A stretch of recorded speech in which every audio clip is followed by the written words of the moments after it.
And the telephone rang, so I had to leave, but I'm back now. This is a poem that I wrote in 1971 when I was attending Modesto Junior College in Modesto, California, my hometown. I went there on the GI Bill, and I meant to major in English, and I picked English Lit instead. So my instructor told me to go home and write something, so I went home that evening and I wrote this poem. It's called A Shack Just South of Town. I'll recite it for you now.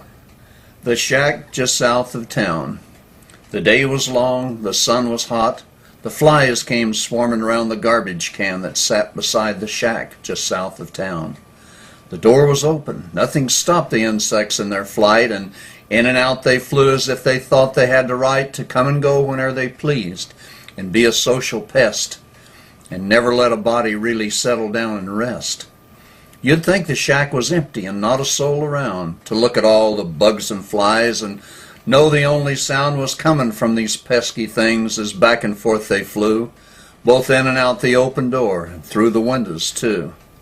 You'd think that, till you had a look inside this filthy den that reeked of human odors and the acrid smell of gin, and food that lay uneaten nigh on a week, I'd say.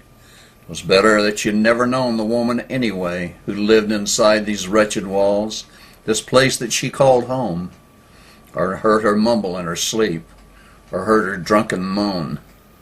But if you listened close enough, you'd hear a name or two mixed faintly with the mumblings and the curses of this shrew, the names of those a long time gone, but unforgotten still, recalled from memories of the past, the days this shack was filled with sounds of love and laughter made by the family here.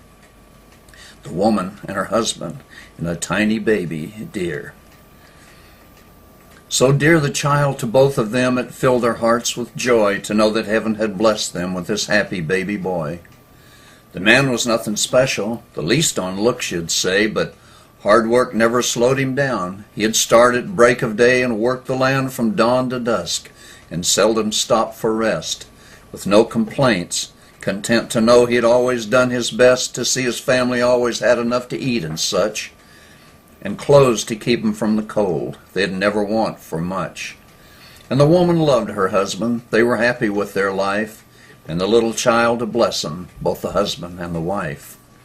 But it couldn't last forever, if forever be a year, for a thing was soon to happen that would banish all their cheer.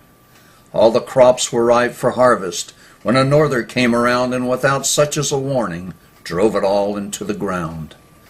This would be a long cold winter, with no light to fill the gloom, for the man could buy no oil for the lantern in the room. And no food would grace the table, for the crops they counted on to suffice 'em through the winter, and to fill their needs, was gone. So a desperate decision by the man and wife was found. He would have to leave his family and to look for work in town. But the work was hard to come by, and the man was gone from home weeks on end in search of labor, and the girl was left alone. For a while she took it calmly, then her thoughts began to fly to the tavern they had visited in the little town nearby. And the more she thought about it, all the more she'd like to go and be with those happy people, and the man would never know. She would just be gone an hour, and the babe would be all right, were he left alone no longer than it took her on this night. And she went. Such a grand time she was having being with those folks again. She was offered and accepted just a little sip of gin, then another and another, till the room began to blur, and she sank into a stupor, and no one could waken her.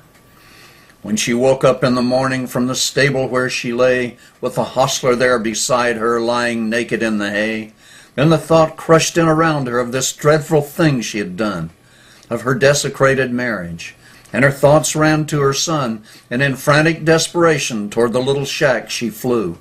Filled with dread and deep foreboding, closer to the house she drew.